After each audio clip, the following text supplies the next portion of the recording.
사도신경하심으로 우리의 신앙을 하나님 앞에 고백합니다. 나는 전능하신 아버지 하나님, 천지의 창조주를 믿습니다.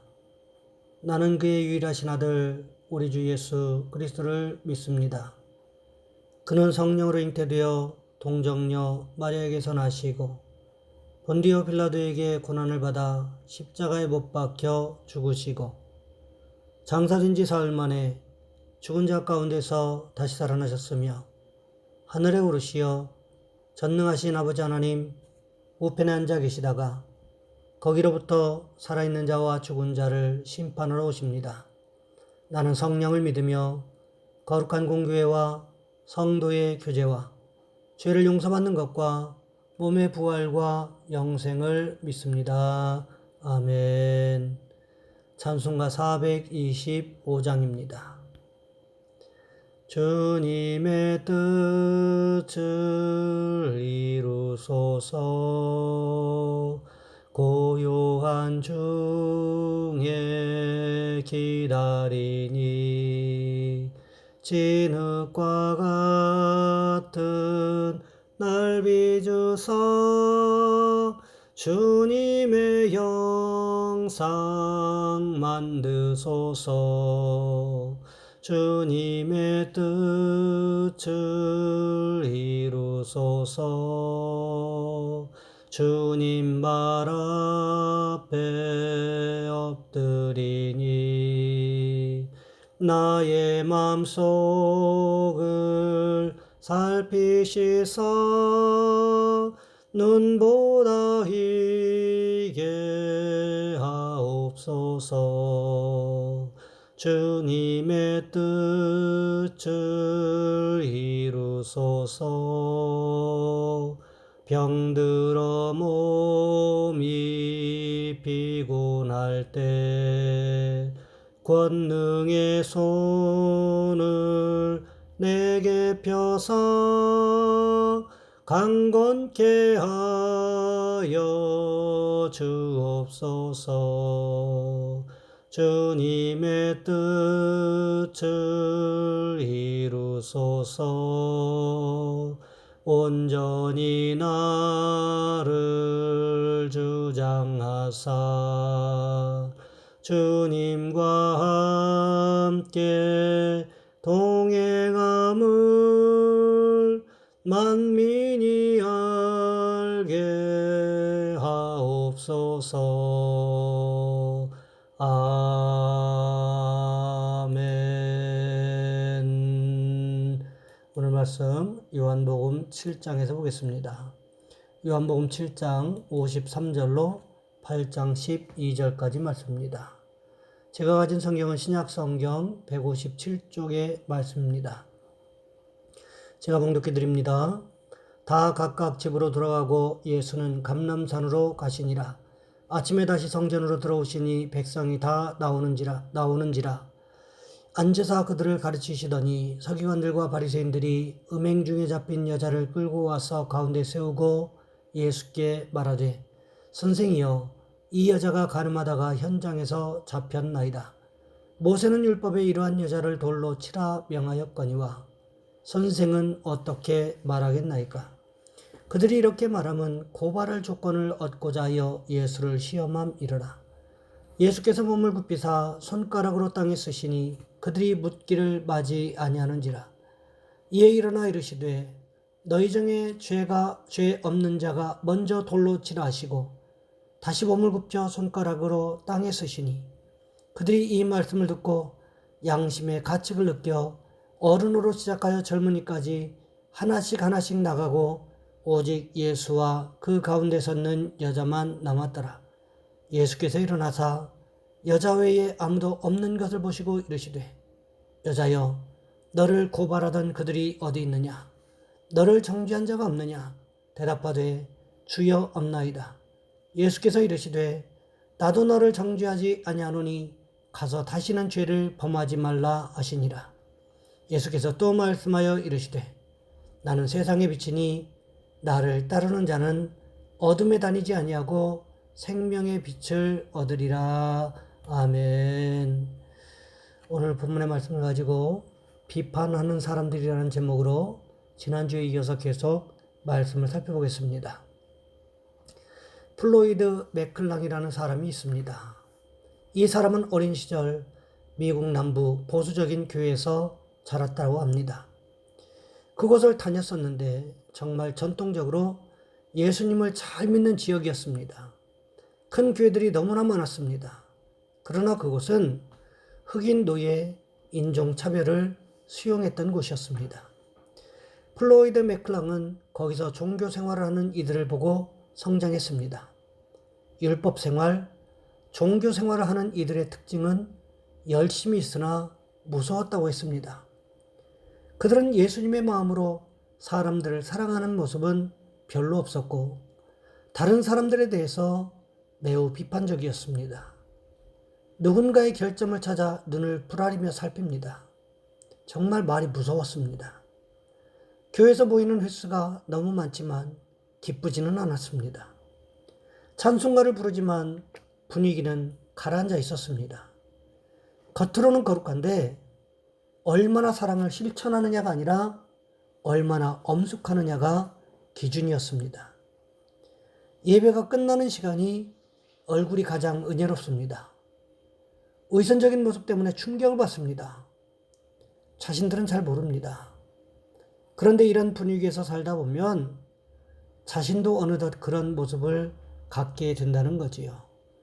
끊임없는 죄책감으로 괴로워하고 인정과 칭찬을 받고자 노력하고 자신의 약점과 잘못을 숨기느라고 늘 좌불안석이었다고 했습니다.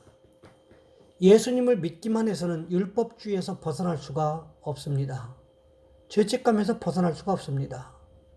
교리적인 신앙에 빠지기가 쉽습니다. 그러나 예수님을 사랑하게 되면 전혀 달라집니다. 죄 짓고 살고 싶지 않습니다. 하나님 말씀대로 살고 싶어집니다. 그러면서 다른 사람을 사랑하게 된다는 거지요. 무슨 이야기입니까? 비판하는 삶을 사는 사람은 예수님도 사랑하지 않는 사람일 수 있다는 거지요. 가늠한 여인의 이야기를 들으시던 예수님, 갑자기 허리를 굽혀 손가락으로 땅바닥에 무언가를 쓰기 시작하셨습니다. 참 이상한 행동 아닙니까? 물어보았으면 어떻게 해라, 어떻게 하는 것이 옳을 것 같다, 이런 대답을 해야 되는데 땅바닥에 손가락으로 무엇인가를 쓰기 시작하셨다는 거예요. 뭐라고 쓰셨을까요? 뭐라고 쓰셨는지에 대해서는 성경에 정확하게 기록된 말씀이 없습니다. 그런데 제가 말씀을 준비하면서 이런저런 생각을 추측을 해보게 되었는데 아마도 이렇게 쓰지 않았을까 싶은 생각이 듭니다. 그러는 너는 깨끗하냐? 너도 아마 똑같지 않을까? 아니면 지난밤에 내가 한 일을 내가 보았고 이미 알고 있다. 이런 말씀을 쓰시지 않았을까 추측해보게 되었습니다. 뭐라고 쓰신 그 글을 보면서 아마도 서기관들과 바리새인들의 마음이 뜨끔했을 것입니다. 자신들의 마음이 생각이 들킨 것 같아서 얼굴이 화끈 달아올랐을 것입니다. 그럼에도 불구하고 그것을 내색하지 않고 다시금 예수님께 묻습니다. 지금 도대체 뭐 하는 겁니까? 우리 질문에 대답해야 될 것 아닙니까? 그때 예수님께서 허리를 펴시고 일어나셨습니다. 그리고는 한번 사람들을 쭉 돌아보셨습니다. 드디어 입을 열어 말씀하십니다. 오늘 본문 7절 말씀에 보시면 이렇게 기록하고 있습니다. 너희 중에 죄 없는 자가 먼저 돌로 치라. 예수님께서 죄 없는 자가 먼저 돌을 들어 치라고 말씀하셨습니다. 예수님께서는 용서해라, 용서하지 말아라, 이런 말씀을 하신 것이 아니었습니다. 왜 용서해야 하는가에 대한 당위성에 대해서도 장황하게 설명하지 않으셨어요. 단지 하신 것은 무엇이었습니까? 오늘 본문 7절 하반절 말씀해 보시면 이렇게 기록하고 있습니다. 너희 중에 죄 없는 자가 먼저 돌로 치라. 확대 번역 성경에는 이렇게 기록하고 있습니다. 너희 가운데 죄가 없는 사람은 가장 먼저 저 여자에게 돌을 던져라. 이 예수님의 말씀이 사람들의 마음에 울림이 되었을 것입니다. 메아리가 되어 울리기 시작했을 것입니다. 너희 가운데 죄가 없는 사람은, 너희 가운데 죄가 없는 사람은, 너희 가운데 죄가 없는 사람은. 그러면서 무슨 일이 일어났을까요? 자신을 돌아보기 시작했을 것입니다. 너희 가운데 죄가 없는 사람은. 이 말씀이 사람들의 잠자고 있던 신앙 양심을 흔들어 깨우기 시작했습니다. 나는 정말 죄가 없나? 사람들의 잠자고 있던 양심을 뒤흔들어 깨우는 소리였습니다. 그러면서 사람들이 무엇을 느꼈을까요? 그래, 재 묻은 개가 똥 묻은 개 흉보는 꼴이지 뭐. 이런 생각이 들지 않았겠습니까? 그러다가 언제 던져야 되는지 기회만 보던 마음에 봄볕에 눈 녹듯이 사그라들기 시작했다는 거지요.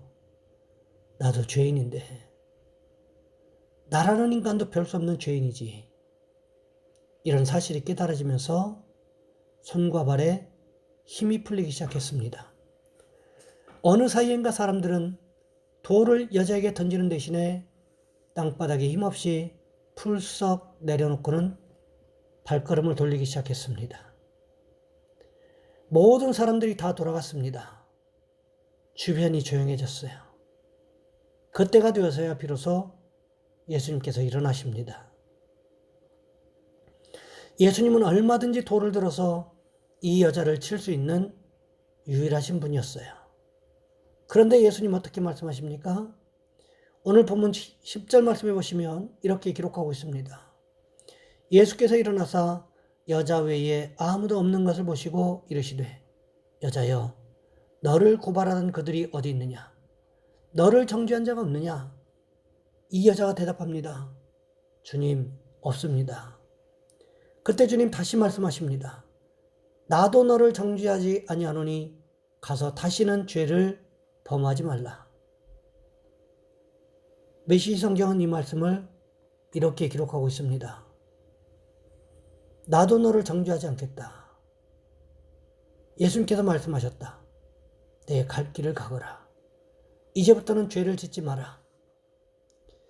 예수님께서 이 여자를 두둔하셨다고 생각하시면 큰 오산입니다. 이 여자가 그 자리에 있었던 것만으로도 인생의 가장 큰 오점을 남긴 것 아니겠습니까? 앞으로 삶의 현장에서 만나는 모든 사람들이 이 여자를 기억하지 않겠습니까? 이 여자가 동일한 죄를 저질렀을까요? 아마도 그렇지는 않았을 것입니다. 그런 죄를 저지르려고 할 때마다 아마도 예수님의 말씀이 귓전에 메아리쳤을 것입니다. 다시는 죄를 범하지 말라. 다시는 죄를 범하지 말라. 반면에 가늠한 여자를 정죄하려고 모였었던 사람들이 비슷한 일에 관여하려고 하면 어떤 말씀이 그들의 귓전에 울렸을까요? 너희 중에 죄 없는 자가. 너희 중에 죄 없는 자가. 예수님조차도 정죄하지 않겠다라고 하셨는데, 비판하지 않겠다고 하셨는데, 이상하게도 오늘날을 살아가는 우리는 다른 사람을 향하여 손가락질하고 비난의 말을 하고 비난하는 행동을 멈추려고 하지 않는 경향들이 있는 것을 봅니다. 하지만 내가 그렇게 다른 사람을 비판하려는 그 이면에는 내 약점이 그 자리에 도사리고 있기 때문이라는 거지요. 이상하게 다른 사람의 약점이 눈에 잘 보입니까? 왜 그럴까요? 그게 내 약점이기 때문에 그럴 수 있다는 것입니다. 그렇지 않으면 눈에 잘 보이지도 않아요. 비판한 사람은 마음이 편할까요? 그렇지 않습니다. 사람을 볼 때마다 불편하고 생각이 떠오를 때마다 불편하고 여간 힘든 것이 아닐 수 있습니다. 내가 다른 사람들 이야기했으니 다른 사람들이 모여서 내 이야기하는 것은 아닌가 불안하고 누군가 모여서 웃으면서 이야기하면 혹시 내 이야기하는 것은 아닌가 하는 생각에 신경이 자연스럽게 쓰이지 않습니까? 여러분, 그러하기에 우리는 다른 사람을 비판해서는 안 된다는 거지요. 왜 그럴까요? 다른 사람을 비판해봐야 결국 내 마음에 후회만 남기 때문에 그렇습니다. 다른 사람을 향해서 비판의 칼날을 겨누는 그 순간 다른 사람도 내게 비판의 칼날을 겨누기 때문에 그렇습니다. 그렇게 되면 결국 남는 것은 무엇일까요? 내가 그때 괜히 그랬어. 그렇게 하지 말아야 했었는데. 이런 돌이킬 수 없는 후회를 할 수밖에 없게 된다는 거지요. 오늘 본문에서 기록하고 있지는 않지만 아마도 집으로 돌아간 수많은 유대인들, 서기관들, 바리새인들이 얻은 교훈이 그것이었을 것입니다. 내가 다시는 다른 사람을 비판하지 않으리라. 왜요? 그러는 너는 죄가 없느냐? 이렇게 물으시던 주님의 모습이 떠올랐기 때문이었을 것입니다. 바라기는 우리 모든 성도님들께서도 서로의 허물을 보고 비판할 것이 아니라 그럴 수도 있지. 예전에 나도 그랬어. 이러시면서 서로 허물을 덮어주시고 위로해 주시는 모습이 있으시기를 주님의 이름으로 부탁을 드립니다. 이 시간 우리 한 목소리 함께 기도합니다. 하나님, 비판이 아니라 서로의 허물을 덮어줄 수 있게 하시고 서로를 위해 기도할 수 있게 도와주옵소서. 이 시간 또한 우리의 가정을 위해서 특별히 주여 한번 간절히 부르신 후에 한 목소리 함께 기도합니다. 주여, 사랑의 하나님, 우리를 도와주시기를 원합니다.